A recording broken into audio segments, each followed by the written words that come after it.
Los Angeles glittered under the night sky like a city made of broken promises and desperate dreams.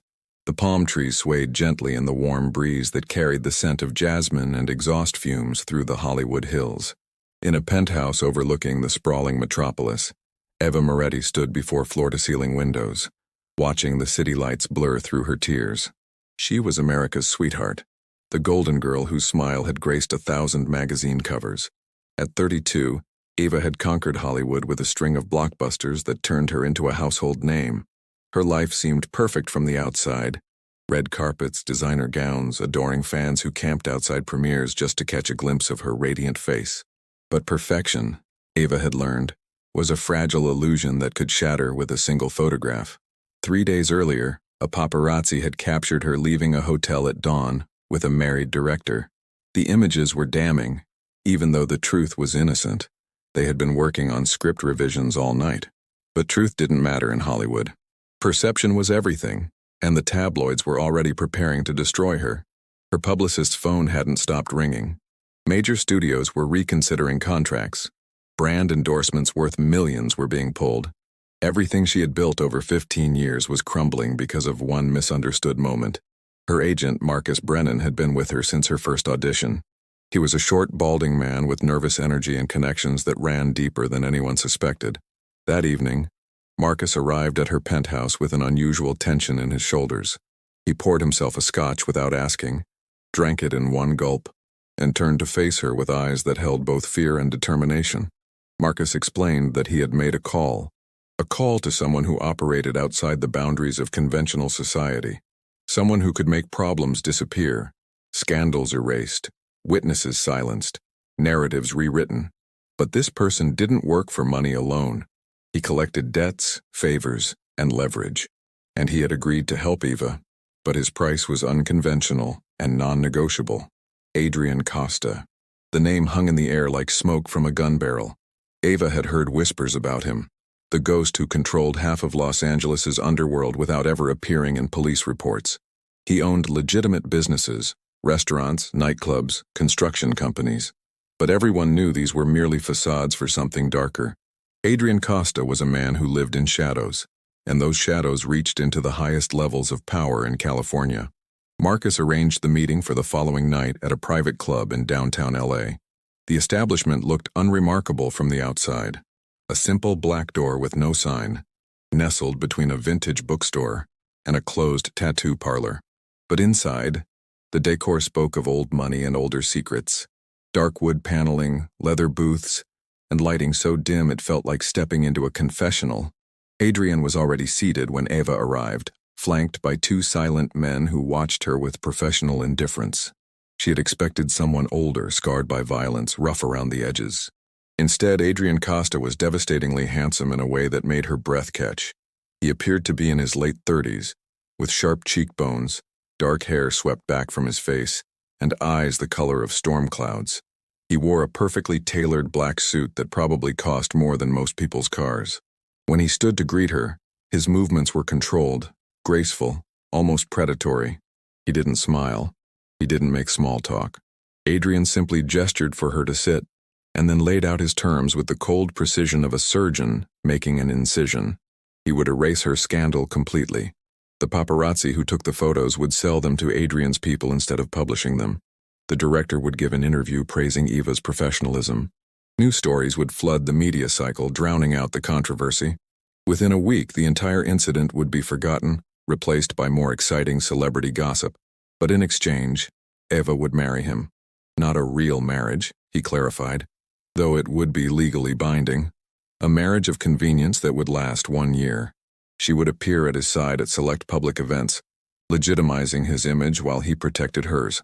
To the world, they would be a love story, the Hollywood actress and the reformed businessman trying to leave his past behind. The narrative would be irresistible to the media, transforming his reputation while saving hers. Eva felt the walls of the private room closing in. She studied Adrian's face, searching for warmth, for humanity, for any sign that this wasn't a trap. His expression remained neutral, unreadable, carved from marble. He explained that he needed respectability. His business operations required a softer public image and a wife like Eva, beautiful, beloved, untouchable. would open doors that even his money and power couldn't unlock. She asked why she should trust him. Adrian's lips curved slightly, not quite a smile, but something colder. He told her she didn't have to trust him. She simply had to choose. On one side of the scale was her career, her reputation, everything she had sacrificed and bled for over 15 years. On the other side was 1 year of her life. 1 year playing a role for the public, 1 year living with a stranger who happened to be one of the most dangerous men in Los Angeles.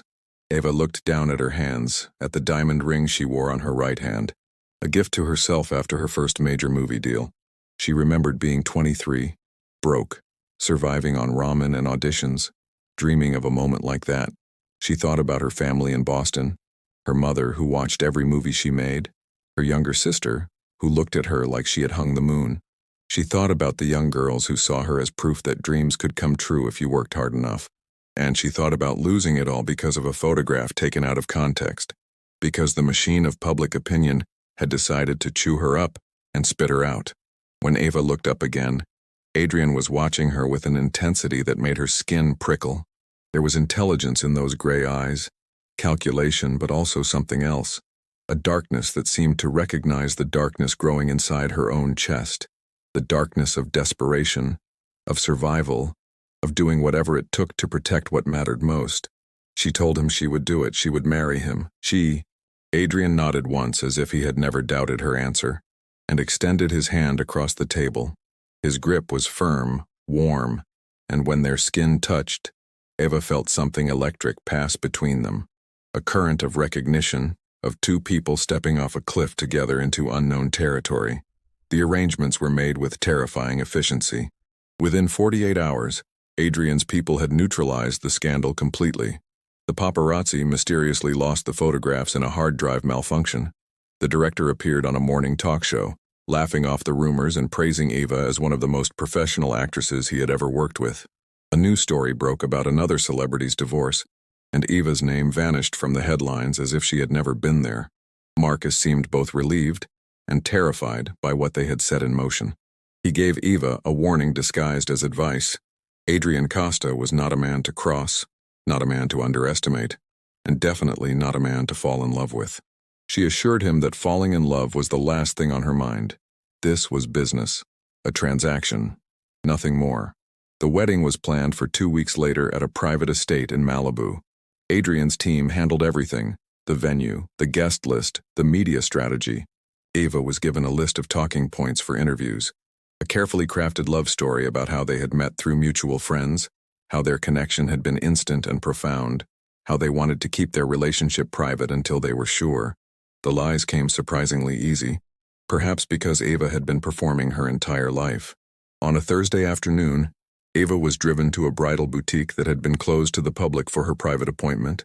She tried on dress after dress, each more beautiful than the last, while stylists fussed over hemlines and veils. She found herself wondering which dress Adrian would prefer, then immediately hating herself for caring. This wasn't real. This was theater, and she was simply wearing another costume.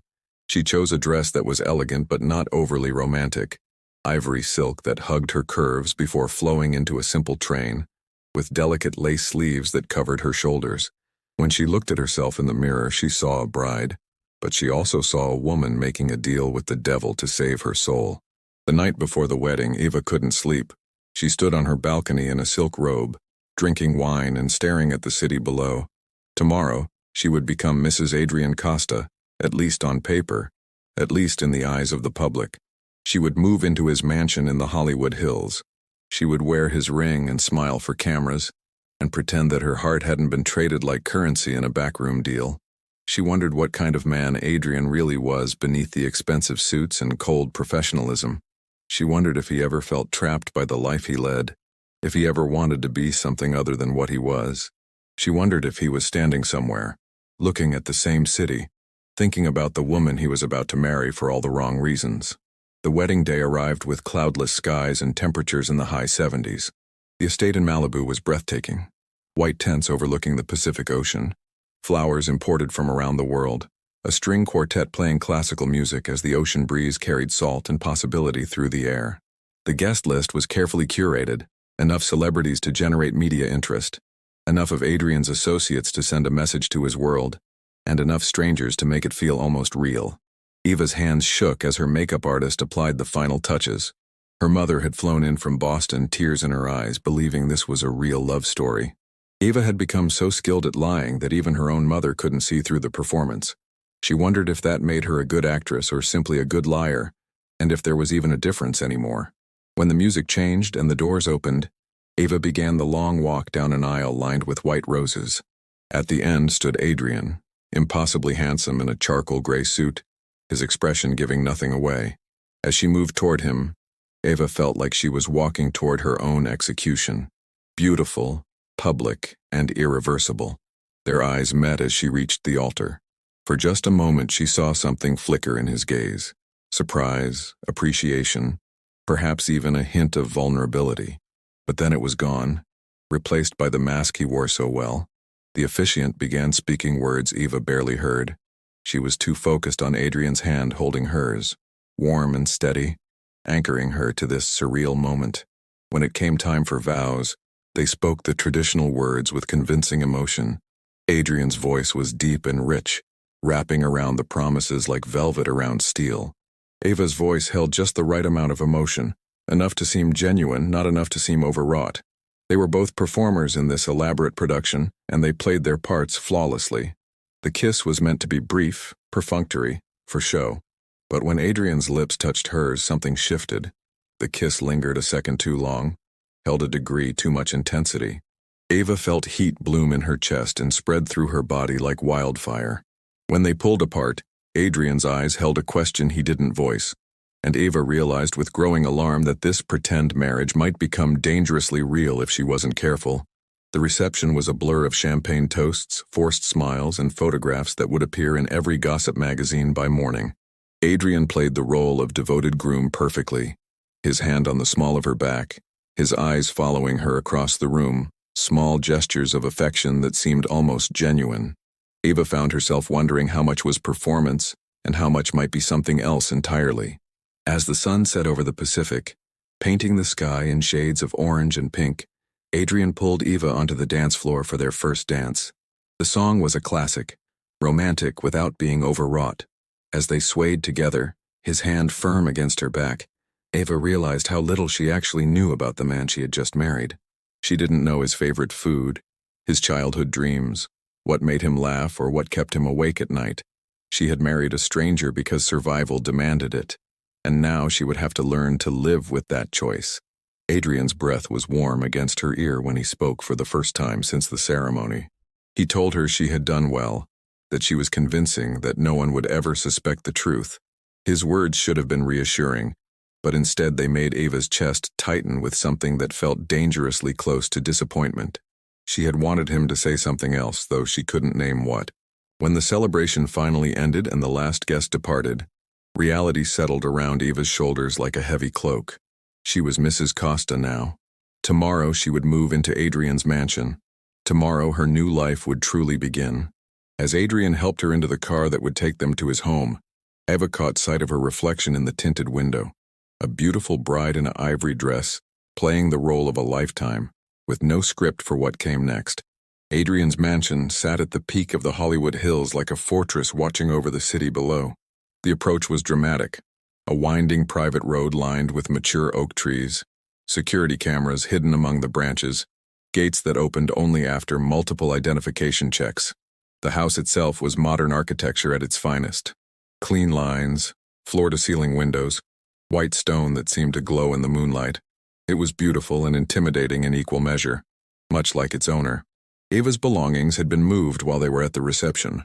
Her clothes hung in a walk-in closet larger than her first apartment. Her shoes arranged like art installations. Her jewelry displayed in glass cases with museum-quality lighting. Everything had been unpacked and organized by people she had never met, strangers who had touched her most personal possessions. It felt like an invasion and a gift simultaneously. Adrian showed her through the house with the detached politeness of a hotel manager giving a tour. The main floor held a living room that could seat 30 people, a dining room with a table that stretched for miles, a kitchen that looked like it belonged in a Michelin star restaurant. Downstairs was a home theater, a wine cellar, a gym that rivaled any professional facility. The second floor held bedrooms, 5 in total, each with its own bathroom, each decorated in neutral tones that revealed nothing about the man who owned them. He stopped outside the master suite and told Eva this would be her room. She looked at him with surprise, and Adrian explained with characteristic directness that their marriage was a business arrangement. He saw no reason to complicate it with physical intimacy, unless she desired otherwise. His room was at the opposite end of the hall. They would have their privacy, their separate lives, and the staff had been instructed to maintain discretion about the sleeping arrangements. Eva should have felt relieved. Instead, she felt something uncomfortably close to rejection. She thanked him with cool professionalism and closed the door between them, leaning against it as she heard his footsteps retreat down the marble hallway. The bedroom was stunning. A California king bed with white linens, a balcony overlooking the city, artwork that probably cost more than most homes, but it felt empty, sterile, like a beautiful cage designed to make imprisonment comfortable. She changed out of her wedding dress alone, hanging it carefully in the closet where it would probably never be worn again. She washed off her makeup and stared at her reflection. Eva Moretti, now Eva Costa, a woman who had sold a year of her life to save her career. She wondered if she had made a terrible mistake. She wondered if there was still time to run. She wondered why she wanted to walk down the hall to Adrian's room and demand to know who he really was beneath the cold exterior. Instead, she climbed into the enormous bed and stared at the ceiling, listening to the house settle around her. Somewhere in this mansion, Adrian was doing the same thing. Two strangers under one roof, bound by a legal contract and nothing else.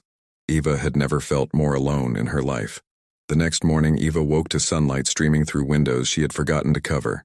For a disoriented moment, she didn't remember where she was. Then reality crashed back. The marriage, the mansion, the man sleeping somewhere down the hall. She found a note on her nightstand in crisp handwriting. Adrian had early meetings. The household staff would prepare whatever she needed. His schedule was on the kitchen tablet. She shouldn't wait up for dinner. Eva explored the house in daylight, discovering details she had missed the night before. The art collection was extensive and eclectic. Modern pieces alongside classical works, street art framed next to Renaissance reproductions. The library held thousands of books, many with cracked spines suggesting they had actually been read. The wine cellar contained bottles worth more than cars.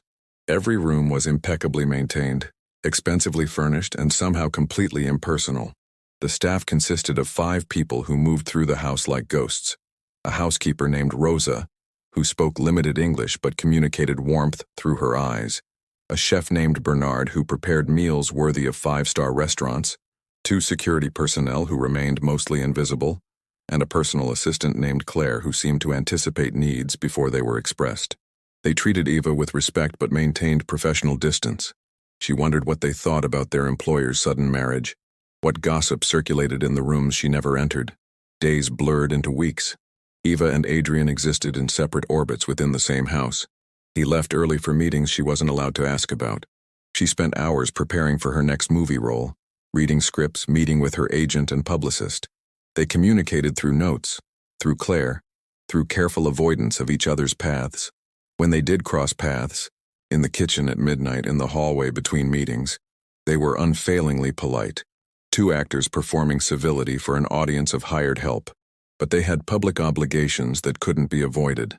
The narrative of their love story required maintenance, and twice a week they appeared together at carefully selected events. Movie premieres where they walked red carpets with Adrian's hand possessive on her waist.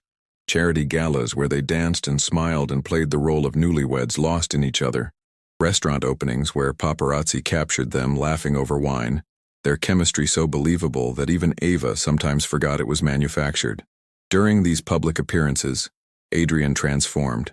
The cold, distant man who avoided her at home became attentive, charming, almost tender. He whispered things in her ear that made her laugh genuinely.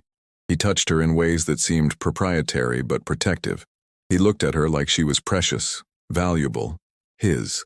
And Eva found herself responding to this version of Adrian, forgetting for dangerous moments that it was all performance, all carefully calculated theater for public consumption. The media ate it up. Magazine covers proclaimed them the couple of the year. Social media exploded with adoring posts about their love story. Fashion websites analyzed their coordinated outfits. Relationship experts used them as examples of how opposites attract. The narrative was working perfectly, too perfectly. Eva's career was experiencing a resurgence. Offers flooded in for roles she would have killed for a year ago. Brand deals came with doubled fees because now she came with the Costa name attached. Her gamble was paying off in ways she hadn't anticipated. But the success came with complications. Adrian's world was beginning to seep into hers. At parties, she met his associates. Men with expensive watches and calculating eyes. Women who assessed her like they were pricing art. They treated her with respect that felt like fear, and she realized that being Mrs. Costa carried weight she hadn't fully comprehended. People were afraid of Adrian, and by extension, afraid of disappointing her. It was intoxicating and terrifying. One evening, 3 months into their arrangement, Eva came home early from a meeting to find Adrian in the library. He was sitting in a leather chair by the fireplace, a tumbler of whiskey in hand, staring at flames that cast shadows across his face. He looked exhausted in a way she had never seen before. His tie loosened, his hair slightly mussed, his shoulders carrying a weight she couldn't name. For the first time he looked human rather than mythical. Eva stood in the doorway, uncertain whether to retreat or advance. Adrian noticed her before she could decide.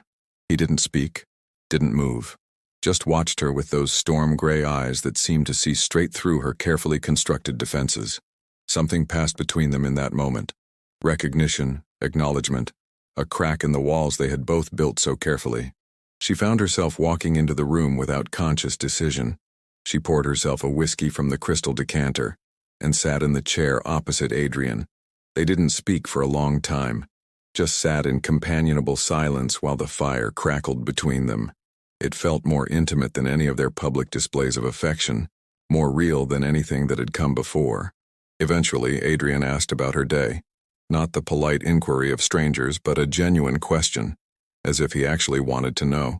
Eva found herself telling him about the script she was reading, the difficult director she would be working with, her doubts about whether she could pull off the role. He listened without interrupting, without offering empty reassurance, and when she finished, he told her that fear was usually a sign that something mattered, that the roles that scared her were the ones worth taking. It was the most honest conversation they had ever had. Eva felt something shift in her chest, a loosening of tension she hadn't known she was carrying.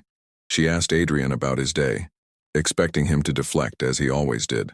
Instead, he told her about a deal that had fallen through, about the constant pressure of maintaining control in a world where everyone wanted to take what he had built. He spoke about his business like it was a living thing that demanded constant feeding, constant vigilance, constant sacrifice. Eva heard what he wasn't saying, that he was tired, that the weight of his empire was crushing him, that he had chosen a path years ago that no longer brought him satisfaction, but from which there was no escape. She understood, perhaps for the first time, that Adrian was as trapped as she was. They were both playing roles that had consumed their real identities, both prisoners of choices made long ago in the name of survival. The fire burned low, and neither of them moved to add wood. As the room grew darker, the barriers between them seemed to lower incrementally. Adrian asked about her family, and Eva found herself talking about her mother's expectations, her sister's struggles, the guilt of having made it when so many others didn't. He asked about her childhood, and she told him about auditions that went nowhere, about waiting tables and sleeping in her car, about the hunger that drove her to succeed at any cost. In return, Adrian spoke about his own past. Not the criminal empire, but the boy who had grown up in East LA with a father who worked construction until his body gave out, a mother who cleaned houses for wealthy families in the hills. He talked about watching his parents struggle to pay rent while living blocks away from people who spent more on cars than his family earned in a decade. He talked about rage and ambition becoming indistinguishable, about deciding that he would never be powerless again, never be at anyone's mercy. Eva understood then that Adrian hadn't chosen his path out of malice, but out of desperation that had hardened into determination. They weren't so different, she and her husband. They had both done whatever it took to escape their origins. Both sacrificed pieces of their humanity on the altar of success. Both ended up in gilded cages of their own making. When Eva finally rose to go to bed, it was past 2 a.m. Adrian stood as well, and for a moment they faced each other in the dying firelight. There was something different in his expression. Softness, vulnerability, possibility. Eva felt her heart rate quicken, felt drawn toward him by a magnetic pull she didn't understand and couldn't resist. But instead of closing the distance between them, Adrian simply said goodnight and walked past her toward his own room. Eva stood alone in the library, the ghost of almost touching him still prickling across her skin. She realized with dawning alarm that she was starting to care about Adrian Costa, not the public version that played her husband so convincingly, but the real man who hid behind expensive suits and cold professionalism, the man who was just as lonely, just as trapped, just as hungry for genuine connection as she was. The thought terrified her more than anything had in years. As weeks turned into months, those late-night conversations in the library became routine. After public events, after long days maintaining their separate lives, they would find each other in that room as if drawn by invisible threads. They talked about everything and nothing, books they loved, movies that had shaped them, places they wanted to visit but never would, dreams that had died, and ones that stubbornly refused to. Adrian revealed a sharp intelligence and unexpected humor beneath his intimidating exterior. Eva discovered that the man who terrified half of Los Angeles could be surprisingly gentle in the right moments. The public relationship became easier to perform because it was increasingly less performative. Adrian's hand on her back felt natural now, welcomed. Eva's laughter at his quiet jokes was genuine rather than forced. When they posed for photographers, the chemistry wasn't manufactured. It was real, dangerous, and growing stronger with each passing day. The line between pretense and truth was blurring, and neither of them seemed willing to stop it. But with the growing intimacy came growing danger. Eva began noticing things she had previously missed: the tension in Adrian's shoulders when certain people approached, the coded conversations with his associates, the late-night phone calls he took behind closed doors. She realized that the man she was falling for controlled an empire built on activities that existed in legal gray areas and sometimes crossed into complete darkness. She was married to a criminal, and her feelings for him didn't change that fact. One night, 5 months into their marriage, Eva woke to sounds from downstairs. She found Adrian in his office, a room she had never entered before, staring at security monitors showing different angles of the property. His face was hard, dangerous, the mask he wore in public but rarely at home anymore. When he saw her, something flickered across his features: concern, fear, anger. He told her she needed to go back to bed. But Eva saw blood on his shirt cuff, noticed his knuckles were swollen and bruised. She understood in that moment that Adrian's world was violent in ways she had willfully ignored. The danger she had accepted theoretically was real, immediate, and standing in front of her wearing her husband's face. She asked what had happened. Adrian's jaw tightened, and for a long moment she thought he wouldn't answer. Then, as if a dam had broken, he told her the truth. Someone had tried to move against him, tried to take what he had built. He had handled it, permanently. He spoke with cold efficiency about violence, about the rules of his world, about the prices paid for power and betrayal. Eva should have been horrified. She should have run to her room, called Marcus, demanded to be released from their arrangement. Instead, she found herself stepping closer to Adrian, taking his damaged hand in hers, leading him to the bathroom attached to his office. She cleaned his knuckles with antiseptic, wrapped them carefully, all while he watched her with an intensity that made her skin burn. When she finished, Adrian caught her wrist gently, stopping her from leaving. He asked why she wasn't afraid, why she wasn't demanding answers or threatening to leave. Eva realized she didn't have a good answer. She should be afraid. But somewhere along the way, she had stopped seeing Adrian as the dangerous criminal who had blackmailed her into marriage and started seeing him as the man who made her laugh in libraries, who listened to her fears without judgment, who looked at her like she was more than just a beautiful face and a useful name. She told him the truth, that she was afraid, terrified actually, but not of him.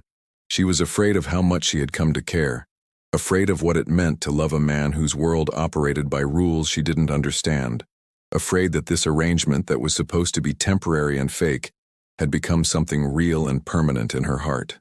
Adrian's expression transformed. The cold mask cracked completely, revealing raw emotion underneath: longing, fear, hope, need. He told her he had never expected this, never planned to care, never thought someone like her could see anything in him beyond the monster he had become. He had married her for practical reasons, for the image she provided, for the doors she could open. But somewhere in those late-night conversations, somewhere between pretense and truth, he had fallen in love with his fake wife.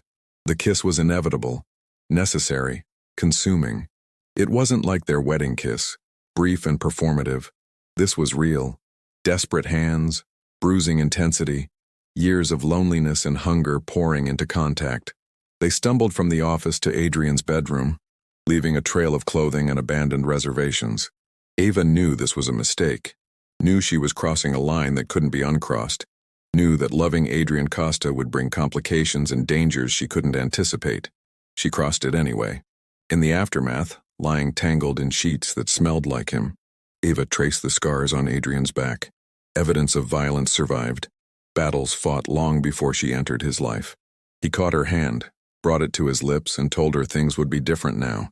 He had kept his distance to protect her, to maintain the boundaries of their arrangement.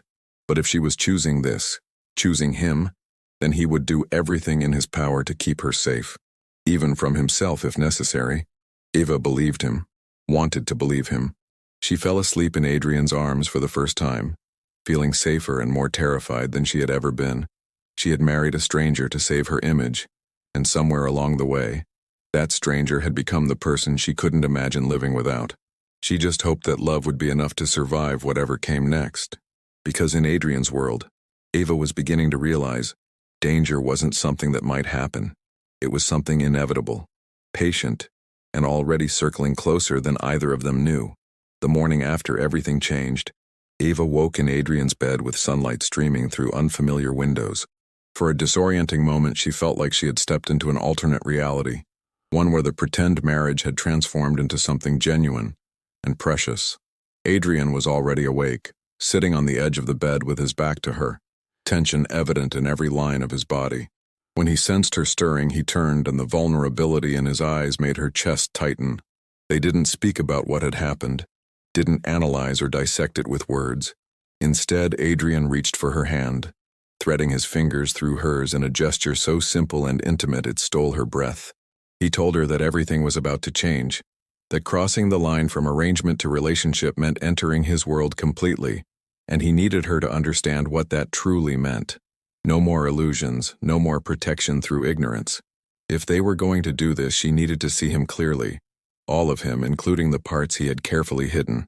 Over the next weeks, Adrian began revealing the full scope of his empire, not through dramatic confessions, but through small inclusions in his daily life. Eva met his inner circle, men who had been with him since the beginning, who viewed loyalty as sacred and betrayal as unforgivable. She learned about the legitimate businesses that provided cover and the less legitimate operations that generated real power. She discovered that Adrian's influence extended into politics, law enforcement, and corporate boardrooms. He wasn't just a criminal, he was infrastructure, woven so deeply into the fabric of Los Angeles that removing him would cause systemic collapse. Eva struggled with the cognitive dissonance. During the day, she was still America's sweetheart, attending premieres, giving interviews about her latest project, maintaining the image that had been so carefully reconstructed.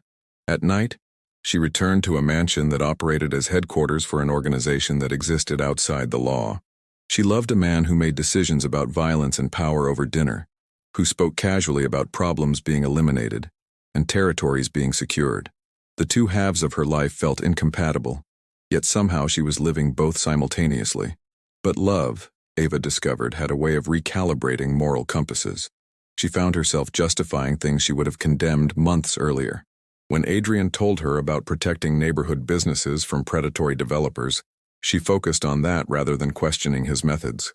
When he explained how his organization kept more dangerous elements out of Los Angeles, she chose to believe the narrative of necessary evil. She was transforming, and she wasn't sure if that transformation was growth or corruption.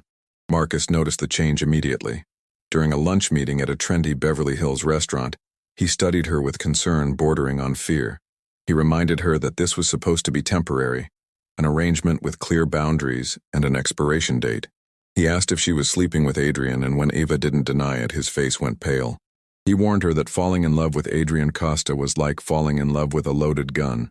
Beautiful, powerful, and ultimately dangerous. Eva thanked him for his concern and ignored his advice completely. Her relationship with Adrian deepened in ways that terrified and thrilled her equally. They stopped maintaining separate bedrooms. Eva's clothes migrated to his closet. Her books appeared on his nightstand. Her presence infiltrated every corner of his previously sterile existence. They fell into domestic routines that felt almost normal. Morning coffee on the terrace overlooking the city. Late dinners cooked by Bernard but eaten alone together.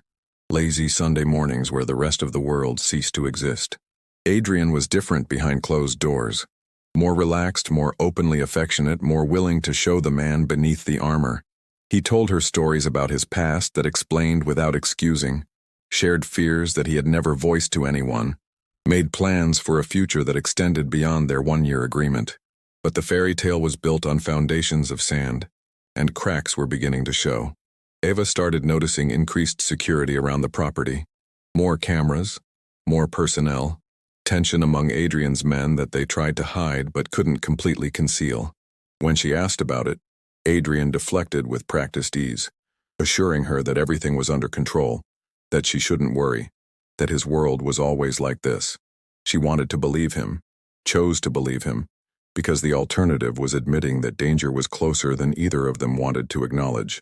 The first real warning came at a charity gala 6 months into their marriage. Eva was wearing a silver gown that hugged every curve, with Adrian's arm around her waist as they worked the room. He introduced her to business associates and politicians, all while maintaining the image of devoted husband. Eva had become skilled at these events, knowing when to speak, when to listen, when to charm, and when to strategically excuse herself. But halfway through the evening, she felt Adrian's grip tighten on her waist, felt his entire body go rigid with tension.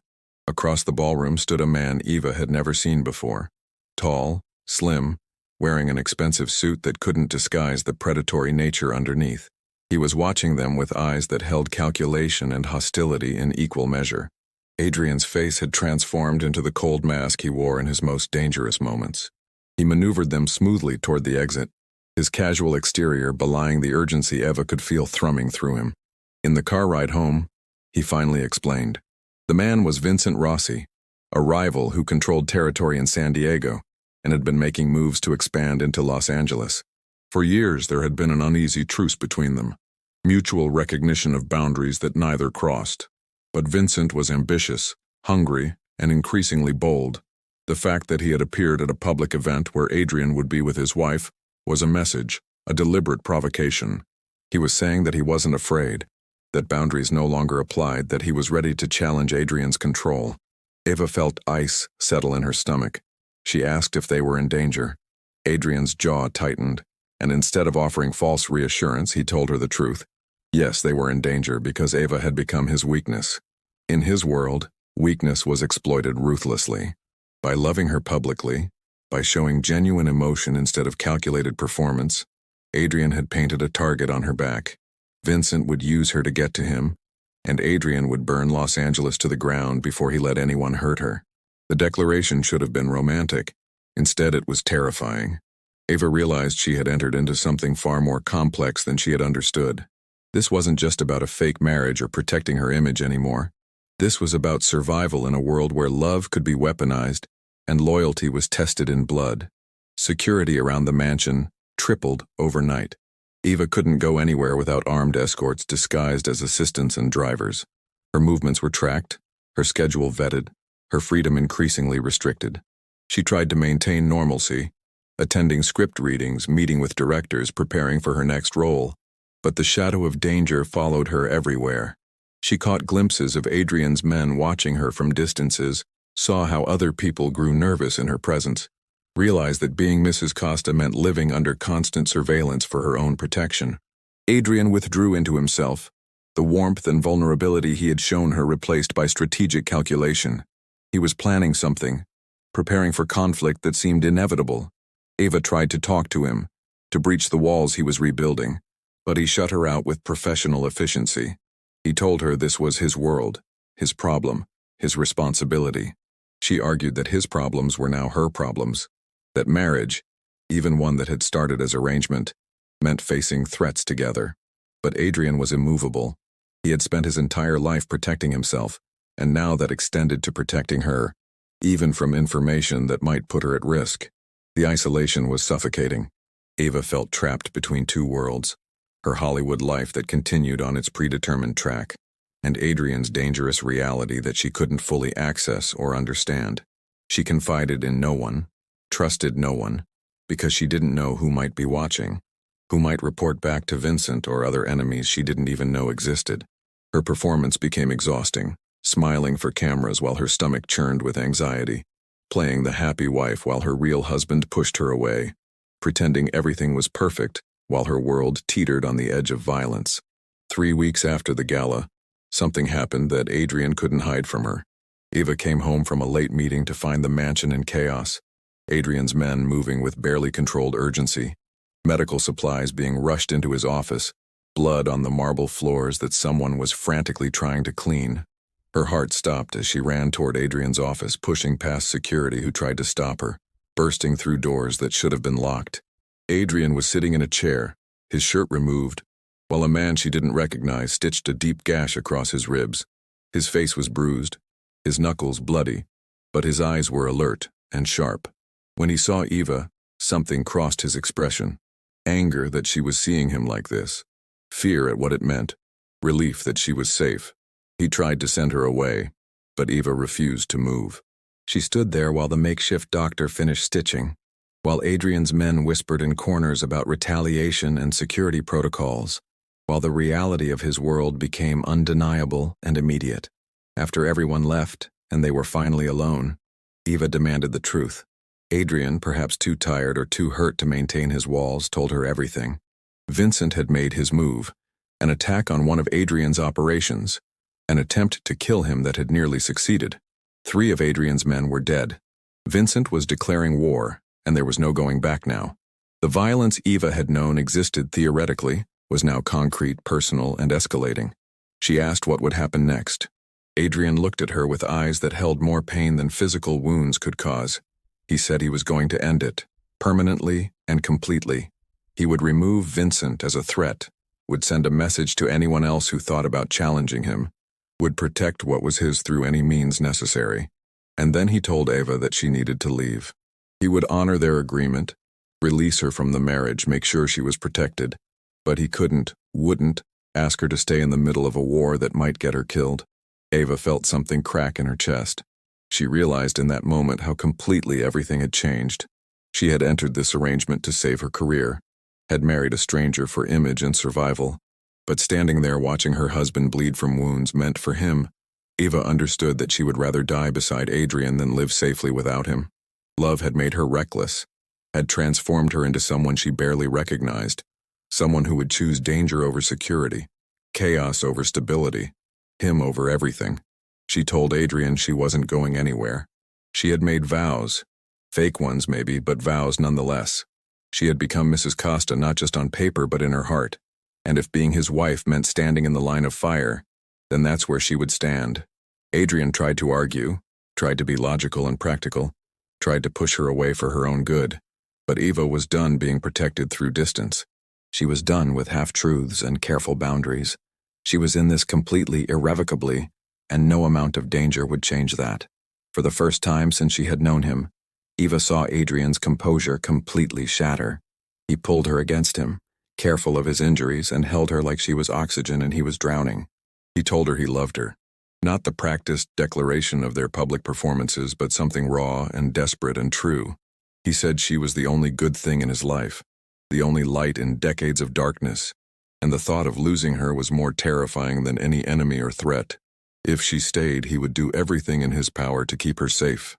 But if something happened to her because of him, because of the life he had chosen long before he met her, it would destroy him in ways that violence never could. Eva understood the weight of what he was saying. Loving Adrian Costa meant accepting that every day might be the last, that danger was constant, that normalcy and safety were illusions they could never fully embrace. But she had already made her choice, had made it in late-night library conversations in the moment she stopped seeing him as the man who had blackmailed her and started seeing him as the man she loved.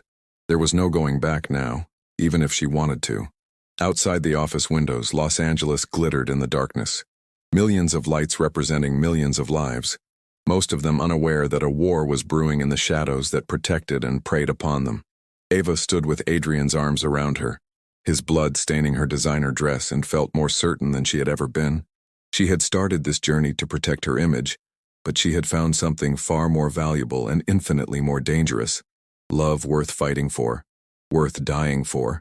worth burning down the world to protect. The war with Vincent Rossi was coming, and when it arrived, Eva would be standing beside her husband regardless of the cost. The next 2 months passed in a haze of escalating tension and strategic maneuvering. Adrian's entire organization mobilized for war, and Eva found herself living in the heart of an operation that most people only saw in movies. The mansion became a fortress, security systems upgraded to military standards, armed guards stationed at every entry point, escape routes planned and rehearsed. Adrian's men treated her with a deference that bordered on reverence, as if her willingness to stay had elevated her from trophy wife to genuine partner in his eyes, and therefore theirs. Eva's public life continued with surreal normalcy. She attended movie premieres with perfect hair and practiced smiles, gave interviews about her latest project, maintained the image of Hollywood royalty that the world expected. But now Adrian accompanied her everywhere, his presence both protective and possessive. The media loved their devotion, the way he watched her constantly, how his hand never left her back, the intensity with which he scanned every room before allowing her to enter. They interpreted it as romantic passion, never suspecting it was actually tactical paranoia born from credible threats. The attacks came sporadically but deliberately. Small operations hit, shipments intercepted, associates pressured, or worse. Vincent was testing Adrian's defenses, searching for weaknesses, applying pressure to see where cracks would form. Adrian responded with calculated precision, protecting what mattered while strategically sacrificing less important assets.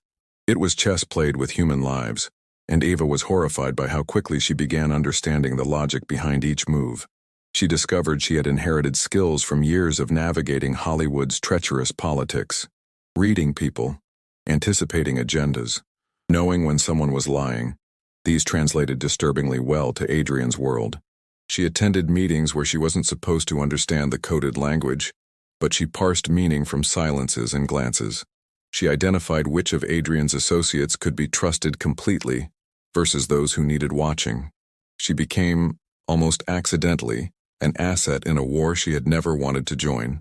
Adrian noticed. During a late-night strategy session in his office after most of his men had left, he asked Eva what she thought about a proposed alliance with a smaller organization that could provide additional resources. She gave her opinion, honest, tactical, based on reading the motivations of the people involved. Adrian listened with complete focus, then implemented her suggestion without modification. Later, in the darkness of their bedroom, he told her she was dangerous in ways he hadn't anticipated, not because she was violent or ruthless, but because she saw patterns and people with clarity that came from an entirely different worldview. She was making him better, smarter, more strategic. She was also making him more vulnerable, because now he had something irreplaceable to lose. 8 months into their marriage, Vincent made his most aggressive move yet. A bomb was found in Eva's trailer on a movie set, discovered by accident when a production assistant noticed suspicious wiring. The explosive was sophisticated, meant to kill instantly and spectacularly. The message was clear. Eva was no longer just leverage but an actual target.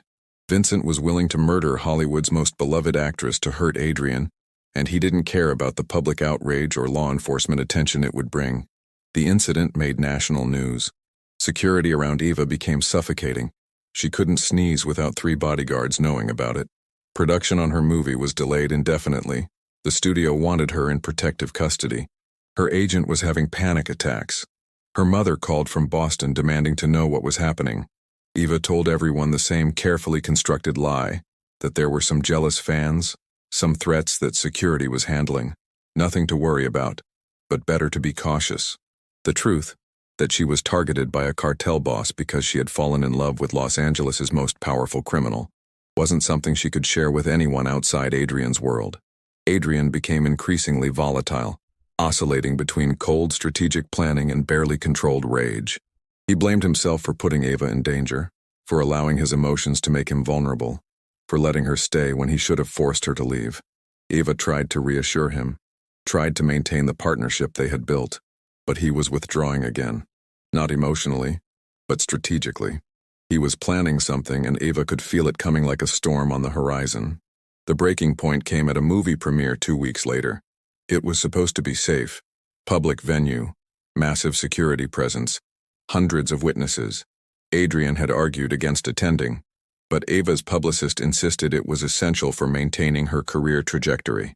So they went, playing their parts perfectly. The actress and her devoted husband, beautiful and powerful and seemingly untouchable. The premiere was for a major studio blockbuster, held at the Chinese Theater in Hollywood. The red carpet stretched for what felt like miles, photographers screaming Eva's name, fans pressing against barriers hoping for autographs. Eva wore a stunning blood-red gown that had been custom-designed for the event, strapless with a dramatic train that flowed behind her like liquid fire. Adrian was in a black tuxedo that made him look like he had stepped out of a classic film, devastatingly handsome and completely alert. His eyes never stopped moving, scanning faces, assessing threats, his hand firm on Eva's back. They were halfway through the press line when Eva noticed the man. He was standing in the crowd of photographers, but his camera positioning was wrong, his attention too focused.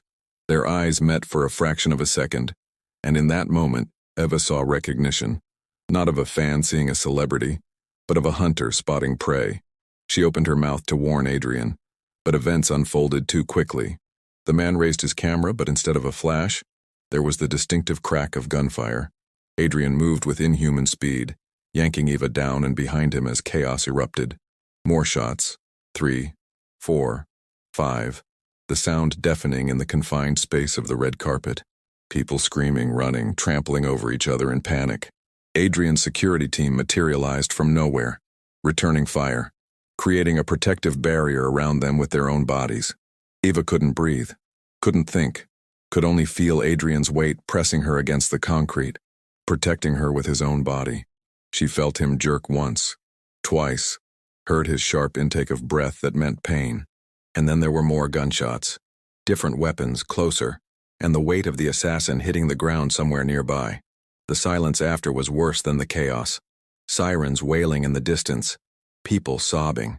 Adrian rolling off her carefully, his face pale, his hand pressed against his side where blood was seeping through his tuxedo. Eva's red dress was stained darker red with his blood, the symbolism grotesque and unmistakable. She pressed her hands against his wound, screaming for help, while security formed a perimeter and police finally arrived. The next hours were a nightmare of police questions, hospital waiting rooms, media frenzy, and terror so complete it felt like drowning. Adrian had been shot twice, once in the shoulder, once in the side. Neither wound was immediately fatal, but he had lost significant blood.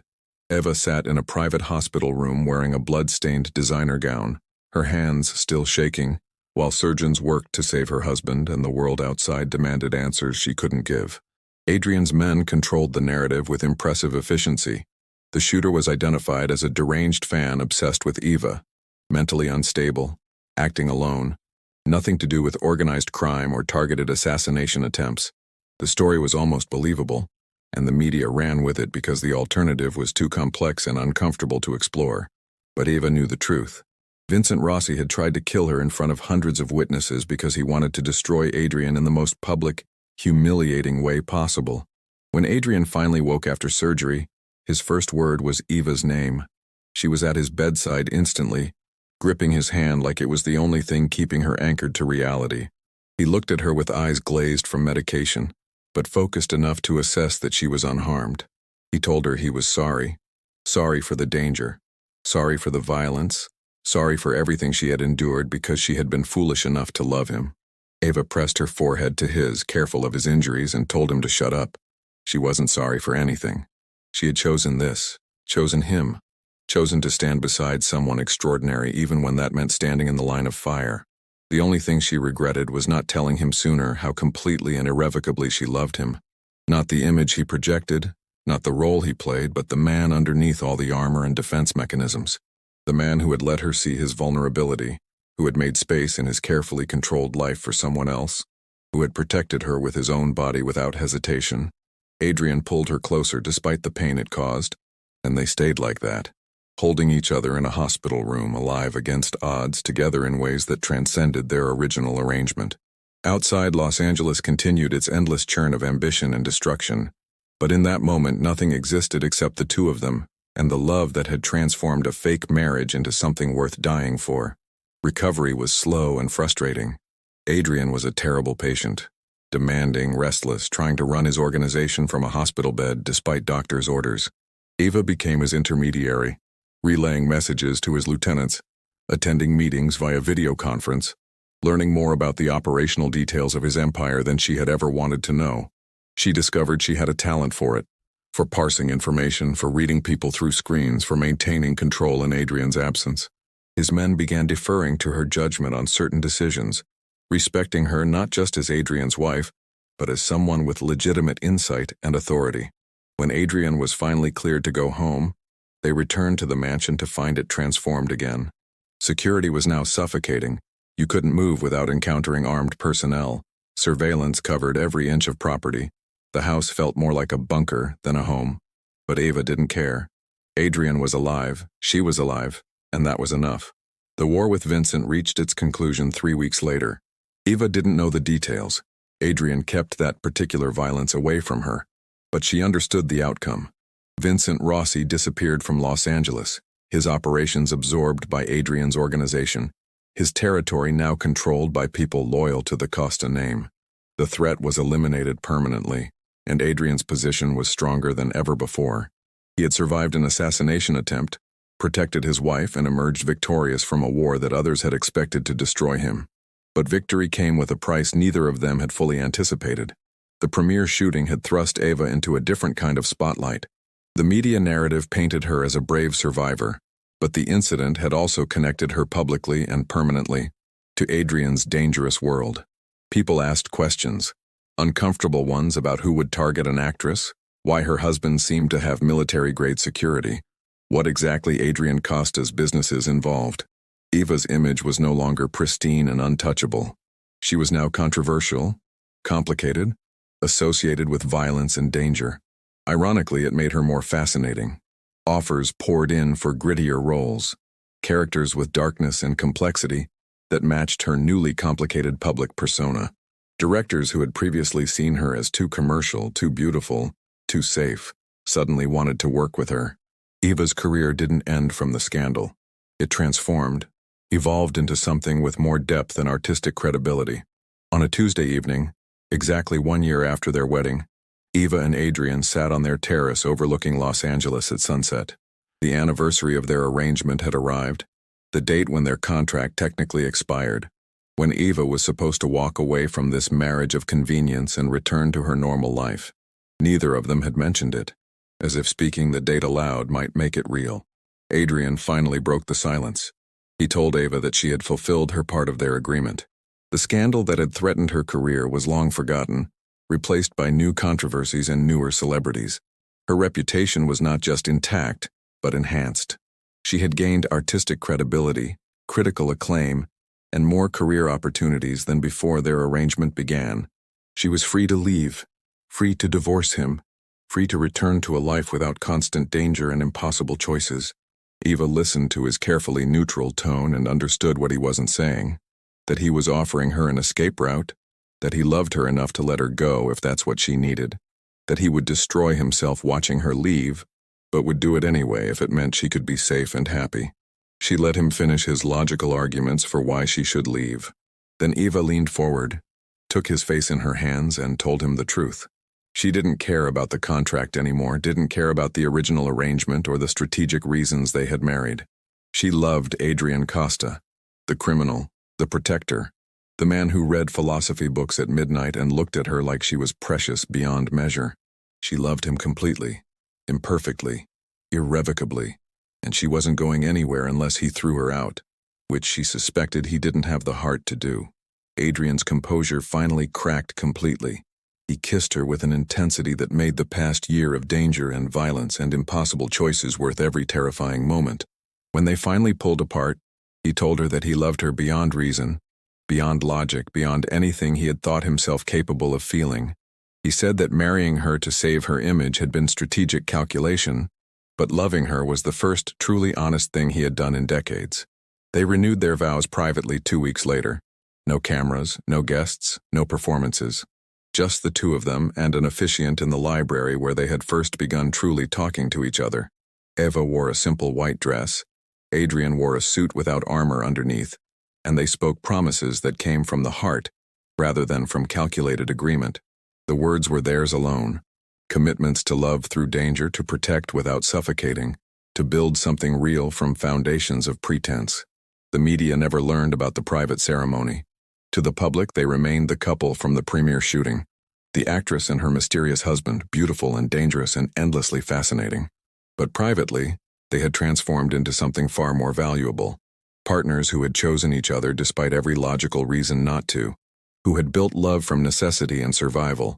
Who had learned that sometimes the most authentic relationships begin with the most elaborate lies. Eva's next movie premiered 6 months later. It was a dark thriller about a woman caught in a criminal underworld, and critics praised her raw, authentic performance. Some noted that Eva Moretti Costa seemed to have discovered depths that had been missing from her earlier work, as if she had lived through things that had fundamentally changed her. They had no idea how accurate that assessment was. Adrian attended the premiere, of course, no longer just for show but because he genuinely wanted to support her work. They walked the red carpet where he had nearly died protecting her, and Eva wore another stunning gown, this time in midnight blue that matched her husband's eyes. When photographers asked them to kiss for the cameras, they did, but not for the cameras. They kissed because they wanted to, because they could, because they had survived everything that had tried to tear them apart. In her acceptance speech at the awards ceremony months later, Eva thanked her husband briefly, professionally, giving nothing away about the true nature of their relationship. But she looked at Adrian in the audience as she spoke, and in that glance was everything. Gratitude for his protection, acknowledgement of their journey, and love that had been forged in violence and emerged somehow purer for it. Later, much later, when they were alone in their fortress overlooking the city that had nearly destroyed them both, Adrian asked Eva if she ever regretted the choice she had made a year ago, to marry a stranger, to enter his world, to stay when wisdom dictated she should run. Eva thought about the question seriously, about everything that had happened, about the woman she had been and the woman she had become. Finally, she told him the truth. She regretted nothing.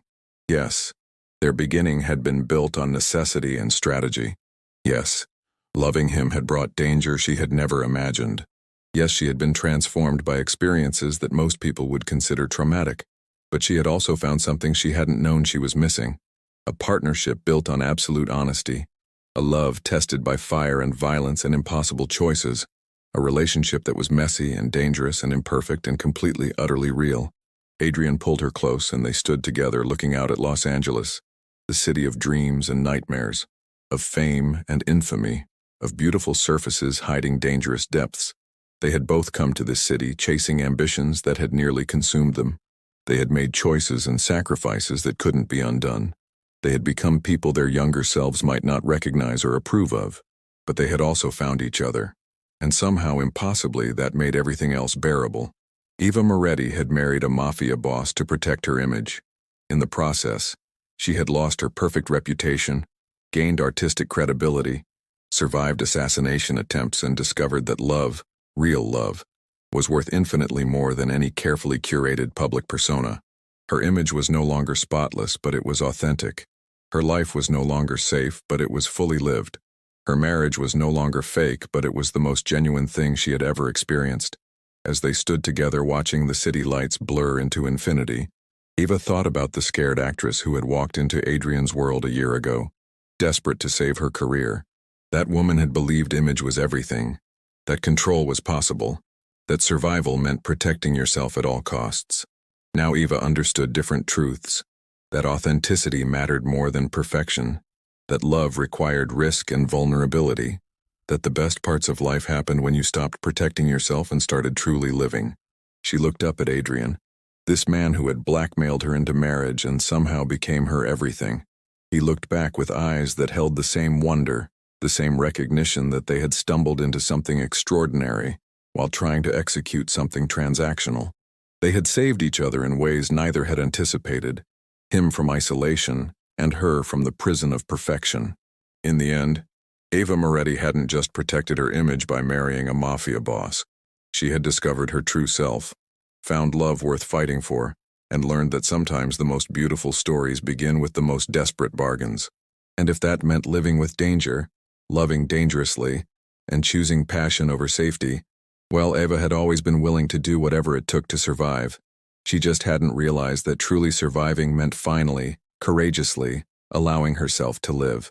If you enjoyed this story of love, danger, and unexpected redemption in the shadows of Los Angeles, please subscribe to our channel for more compelling narratives that explore the complexity of human choices, the price of ambition, and the transformative power of love. Every week, we bring you new stories that dive deep into the hearts of unforgettable characters facing impossible situations. Hit that subscribe button and join our community of story lovers, because the best tales are the ones that remind us that nothing is ever quite as simple as it seems, and that sometimes the most authentic version of ourselves emerges from the most unlikely circumstances. Tentar novamente o. Claude pode cometer erros. Confira sempre as respostas. Sonnet 4.5